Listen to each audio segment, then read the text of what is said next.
Chapter 2. The Book of Vampires. The Circus Folk. John Ferguson couldn't remember the last time he had eaten so much, and considering he wasn't what you'd call a light eater, that was really saying a lot.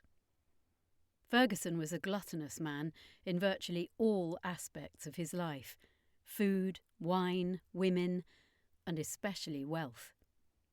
He was notorious for his meanness and firing his employees for the most trivial issues.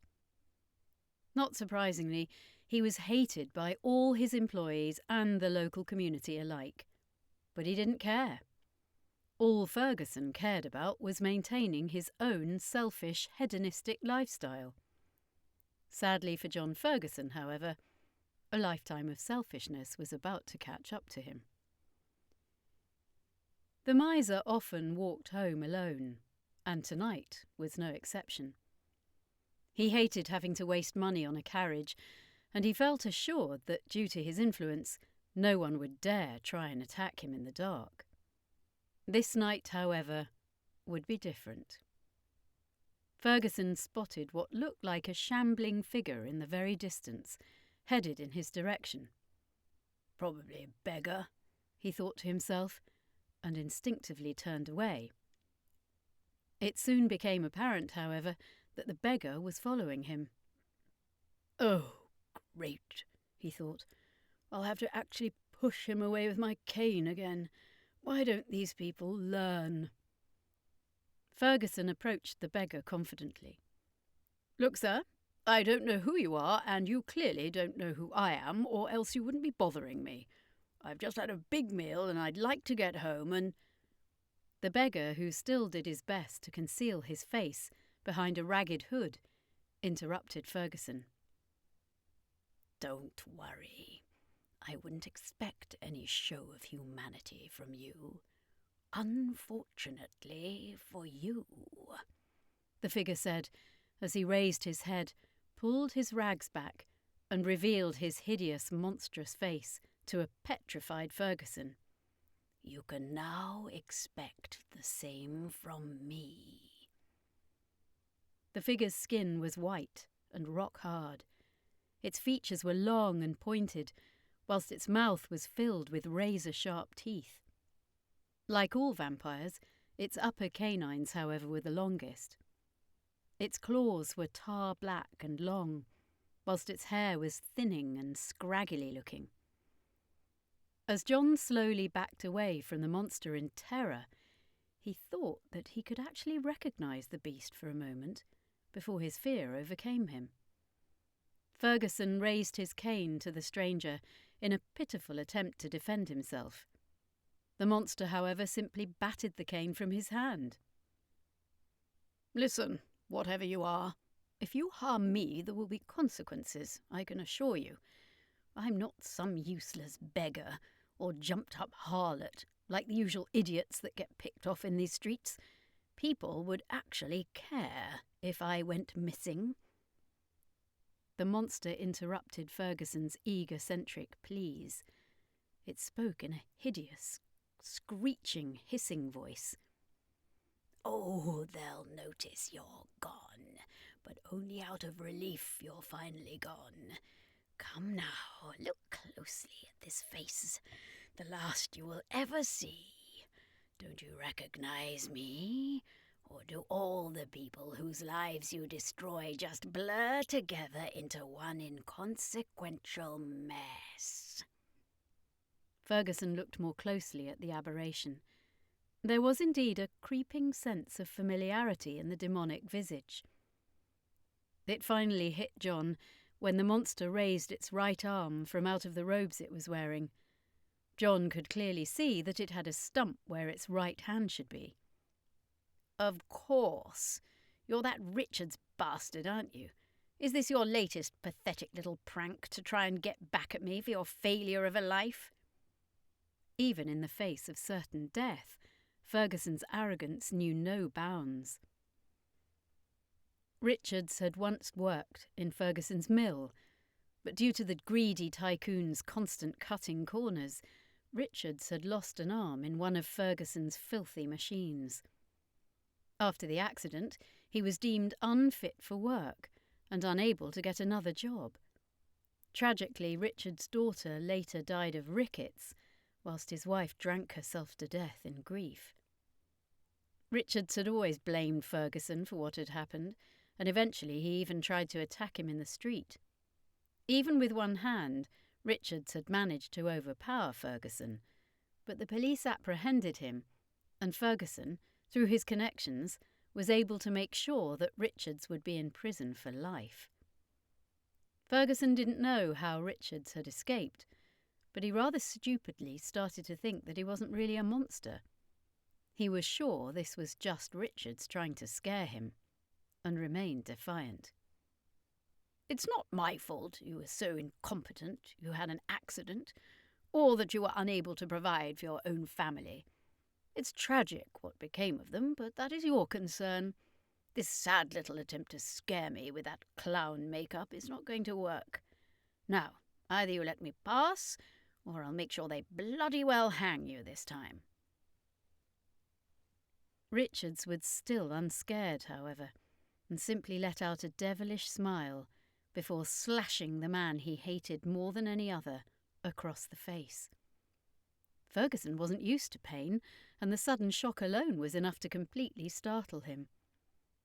As he stared down at the pavement and saw his own blood drip onto it, Ferguson had a sudden realization of the danger he was in and shouted out for help as he darted down the street as fast as he could.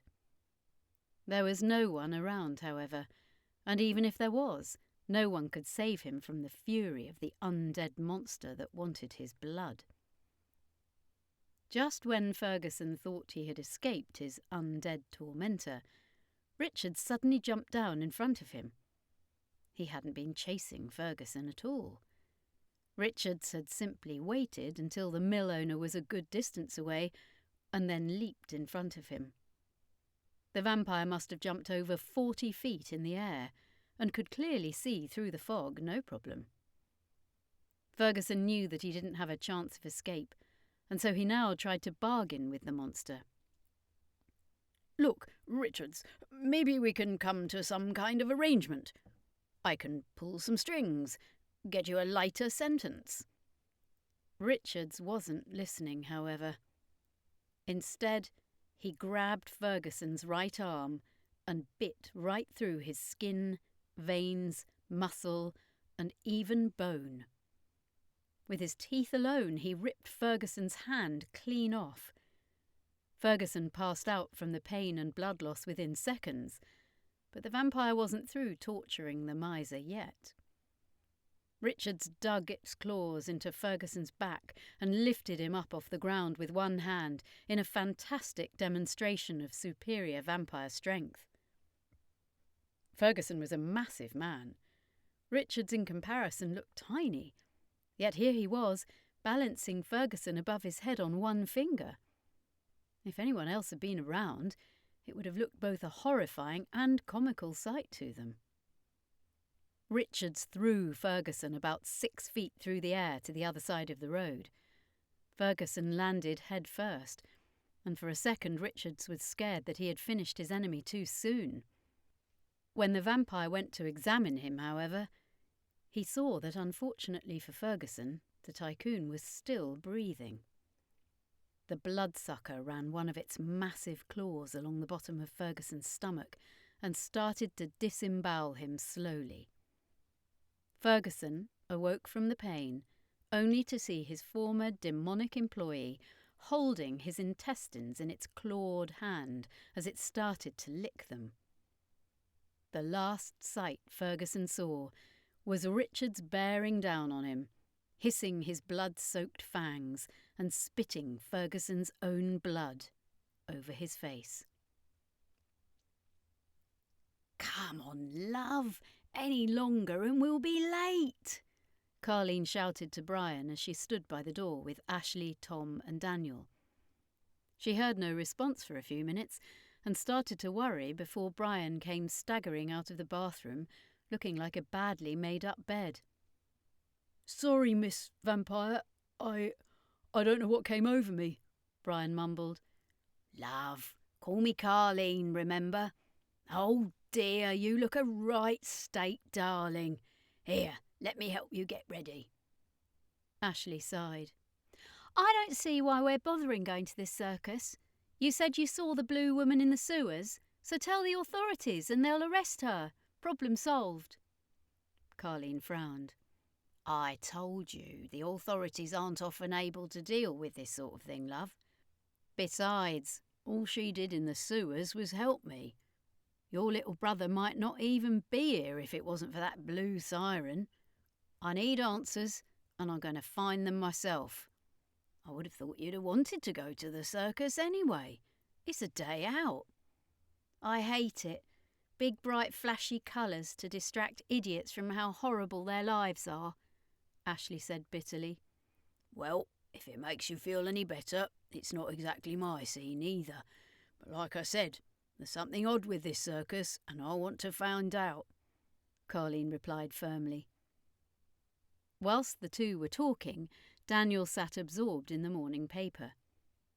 He had noticed that there was one more reported disappearance from last night, that of the local mill owner, John Ferguson.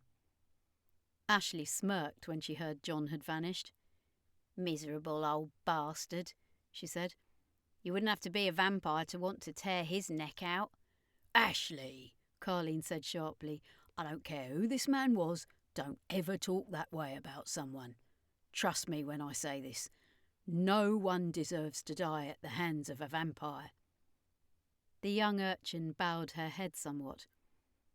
I'm sorry, but he was the most mean-spirited man I've ever come across. He kicked me one time when I tried to ask him for food. She's right, though, Daniel interrupted. There's no shortage of ordinary people that would want to see John dead. But according to this, he handed the paper to Carlene, William Richards, who had previously been arrested for an attempt on Ferguson's life, was broken out of prison the other day. The police don't know how, but one witness, a drunken beggar, claims to have seen a giant bat-like creature rip the walls off the prison. If only I knew where that bloody fool had kept that book. I never fitted in with that lot. Van Helsing and his cronies.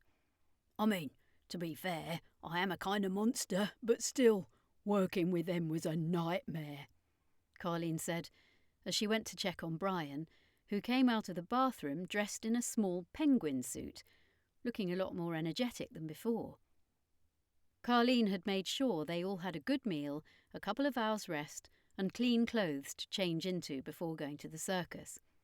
Naturally, they had to look presentable to go to the circus, but she couldn't stand to see the children in those filthy rags for another second anyway.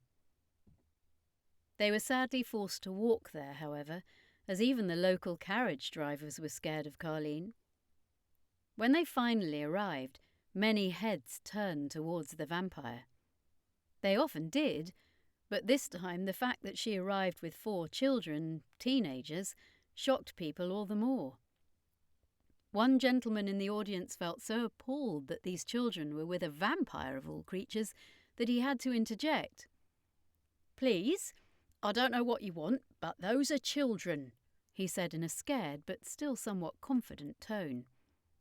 Just then, Brian surprisingly came to Carlene's defence before any of the others could. Go away, you stupid sod. This woman here saved our lives whilst you were sitting on your arse, moaning about too many children playing across the road. The man backed down. Carlene patted Brian on the back, whilst Ashley looked on in concern. She had never seen Brian react that way. He was normally such a calm, quiet, gentle little boy. It seemed the experience in the sewers had changed him somewhat. The Circus of Zaz opened with the usual parade of animals doing tricks. The ringleader, or circus master, as he called himself, was a huge, colourful character on stage. He must have been roughly 6'5" tall, with an enormous build, though he was still incredibly thin overall. His frock coat was bright red, with gold decorations running down the lapels, whilst his hair was long, jet black and curly. Atop his head sat a tiny but very long bright blue top hat. He also had thick bright green gloves and yellow striped trousers, while his face was very long and deathly pale, though at certain points during his act his skin appeared to turn blue as some kind of trick. His eyes, meanwhile, looked as though they were locked into a permanent scowl, whilst there was a constant, somewhat unsettling smile on his face. His voice was incredibly deep and booming. At times it didn't even sound human. Many children in the audience appeared to find him quite scary at times, particularly those in the front row. Carlene took an instant disliking to the circus master. Why, she couldn't quite put her finger on. He didn't seem evil, but she just didn't like him. Despite his unsettling nature, he was a very upbeat and energetic performer all round. Everyone seemed entertained by the circus's various antics. Even Ashley, despite her dour persona, began to warm to some of the animal tricks. Right from the start, Carlene, however, could see there was a lot wrong with this act. The circus animals weren't real. They were magical illusions. Carlene could only tell thanks to her heightened vampire senses. She could smell the magic off them. The circus master himself didn't seem human either. Even before his face-changing trick, there was something about him that didn't seem right. Carlene had been around enough vampires, demons, and other unnatural creatures in her long life to know when one was trying to pass as a human. She felt the same way about one of the later acts, a small Chinese child called the Strange Boy. He was deathly pale in appearance and didn't say a word the entire time. Even the boy's expressions seemed completely blank. Nevertheless, the boy didn't have to say anything. He amazed the crowd through displays of almost impossible strength. He crushed several large blocks of stone with his bare hands, and he lifted another performer, a 7-foot-tall bear of a man called Keptis, who dressed in strange armour covering his face, above his head, no problem. A young black woman, already a most unusual sight in Victorian England, named Dena, also performed various tricks, which were clearly the work of magic. She conjured up images of the most fantastic creatures and beasts that both terrified and amazed the crowd. Finally, the blue siren, who Carlene had seen the night before, performed a closing song. The circus master introduced her as Florence Faith. Just as in the underground, Carlene was the only one not completely enchanted by the strange, blue-skinned, flame-haired songstress. Even Ashley was utterly mesmerised. Carlene knew the siren's song was magic, and that it could entrance anyone, according to the legends, but she still couldn't help but feel a little bit jealous. In all her years as a singer, she had never won over a crowd to that extent. When the circus was finished, Carlene waited behind. She wanted to speak with the performers herself. The 3 children waited with her. Ashley, meanwhile, had calmed down a little after hearing the siren's song, and was a bit more laid back than usual. Carlene assured them that they would be safe. In spite of the fact that they weren't human, Carlene did not think that the circus folk, whoever they were actually evil. She waited just outside the main tent, having managed to sneak her way in there without making a sound. There were 2 tents, it seemed, one where the show was performed, and a smaller one for their temporary living quarters whilst they were on the road. Keeping hidden behind 2 barrels, Carlene saw the circus master standing outside the smaller tent, holding what looked like a strange sphere. All round him were the various animals and performers. One by one, the performers walked past him into the tent. Dena, the strange boy, Keptis, and finally, Florence Faith. The circus master then uttered a strange-sounding chant, and the circus animals vanished into nothing but a puff of smoke before the circus master joined the others. "By God, you were right, said Daniel in an exasperated tone. Those fellows aren't human. Neither am I, Carlene replied, as she moved closer to the tent to inspect it. Before Carlene could get a good look at it, Dena suddenly emerged from the tent. Well, well, looks like the vampires know we're here, she said. Before Carlene could reach for any magic repellents in her beehive, Dena ensnared her in a magical tractor beam and pulled Carlene into the tent. The inside of the tent looked nothing like a circus. Its floor, walls and ceiling were all made of solid grey stone. At the far end of the tent, meanwhile, was a large living area. There were 3 recliner chairs and a massive couch perched in front of what looked like a television set, as well as a 21st century video game system above the television. Behind the living quarters were several bunk beds. How can they possibly have all this in the 19th century? Carlene thought. As she looked around the room, she saw on the far right side what looked like a work area, where there was a strange glowing device. In the centre of the room, just behind where Carlene had been placed, meanwhile, was a large fountain with green water.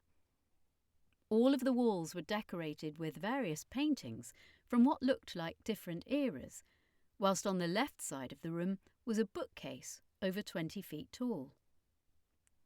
Well done, Dena. I'll just get a truth spell ready, said Keptis, who emerged from behind the fountain alongside the strange boy and Florence. Carlene tried to turn around to defend herself, but she couldn't move to fight or even run away. That won't be necessary. At least I don't think it will.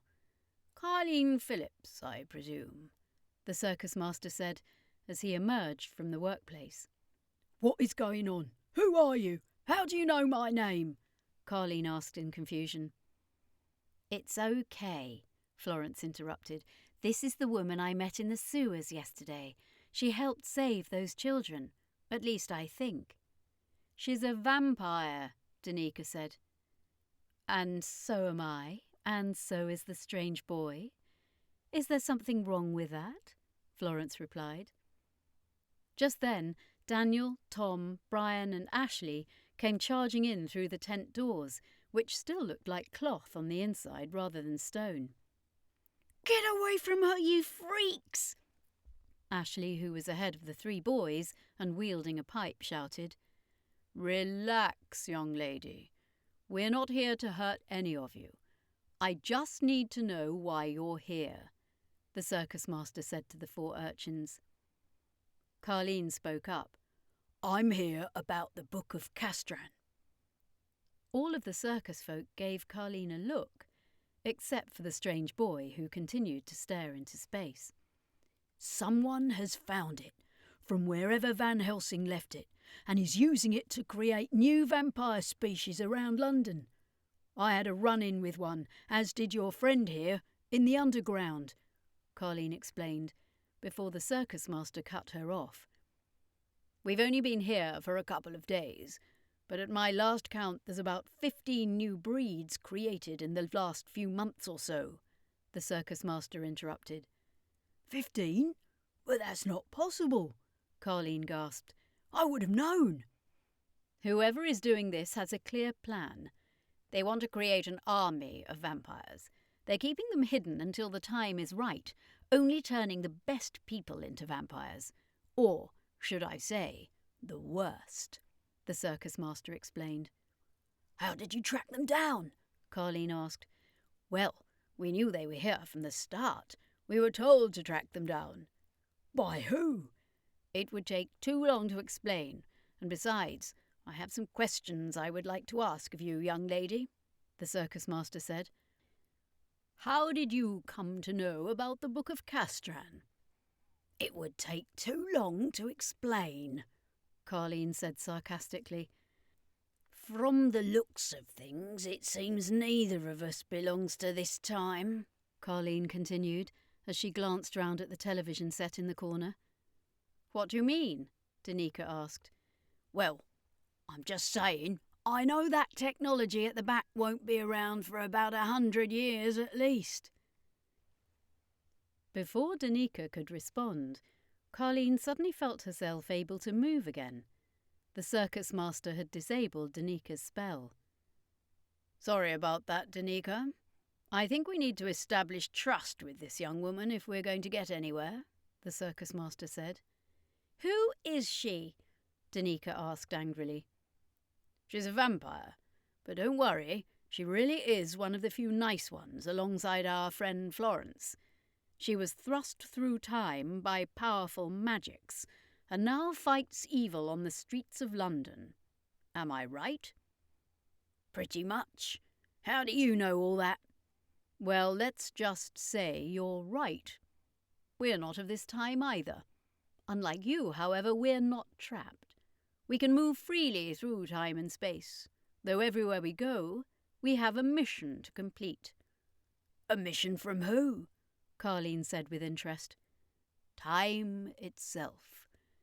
Let's just say you can travel through time, and you can make your own history, but you can't change it in any way. Once you do, you become an anomaly. You also can't fail to make your own history either, which is what we are doing now. We are creating the future you come from, Carlene. A future where vampires didn't overrun London, or maybe even the Earth in the 19th century. Carlene took a minute or so to take this all in. Even for the type of life she had led, a time-travelling magic circus seemed a bit much. She wondered what it must have been like for the children. So, what's your story then? I mean, you seem to know everything about me. It's only polite I know a bit more about you, Carlene said somewhat nervously to the circus folk.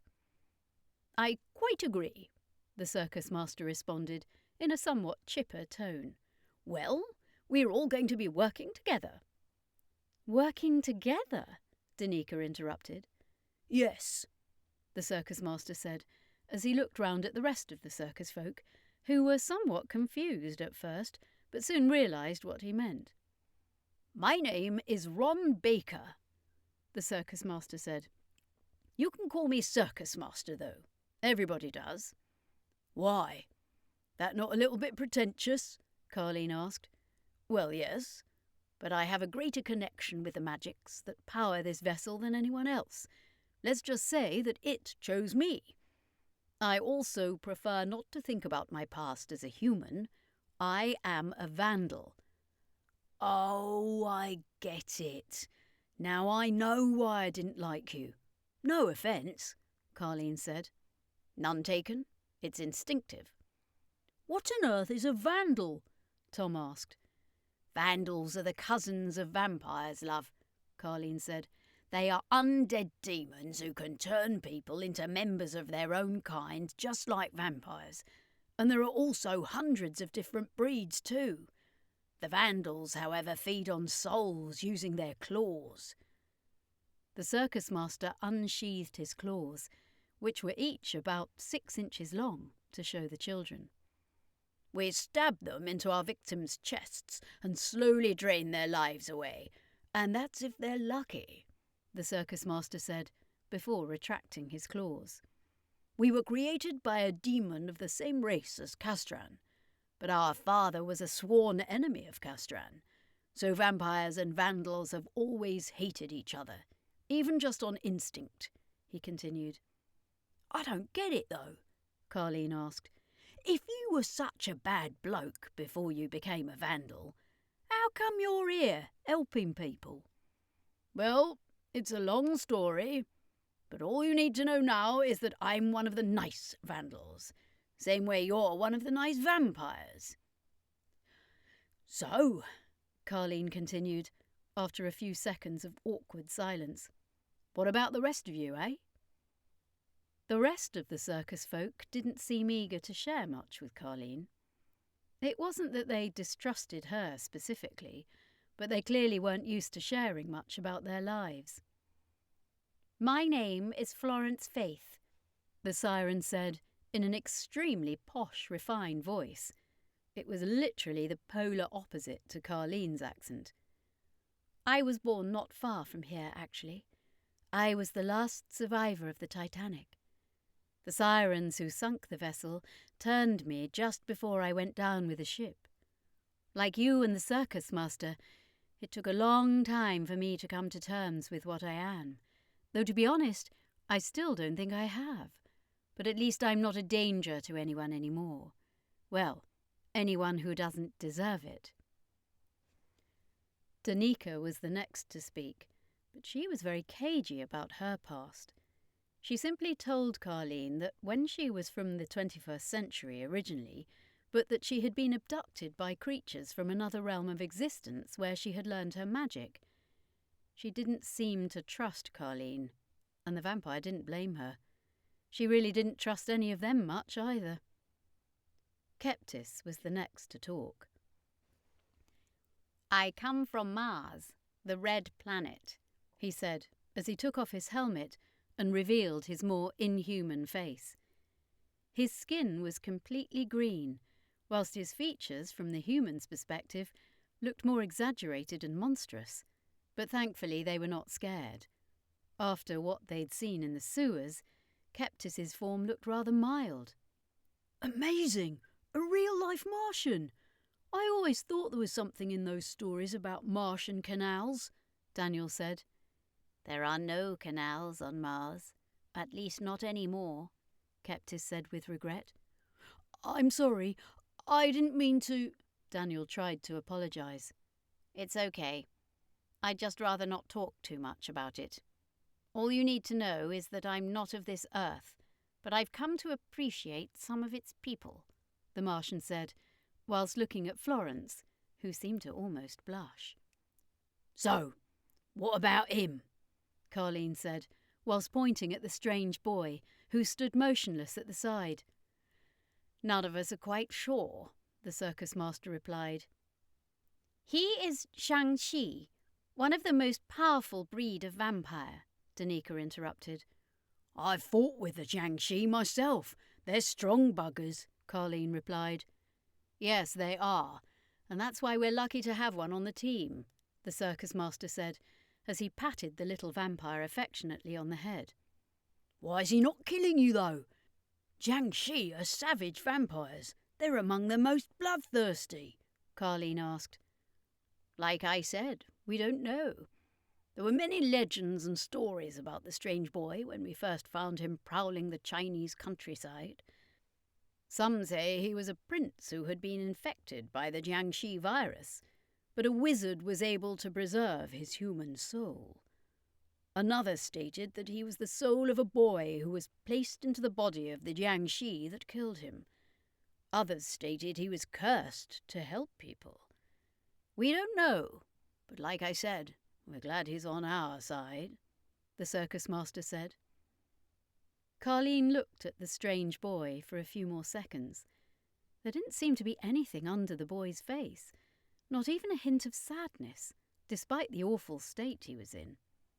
"Anyway," the circus master interrupted, "that's enough about us. Carlene, I think we have some work to do. Tell us all you know about Van Helsing and where he might have placed the book." "All right, darling, but first I just need to get these kids home." "Good idea. Apart from the strange boy, this is no place for children," the circus master said, as he returned to the strange glowing device at the corner. Carlene took the children to one side. "You don't trust these weirdos, do you?" Ashley said quietly. "I don't know, love. They are definitely not of this time, I know that. But whether they're working towards a better future for us, who knows? I don't like that this guy knows so much about me.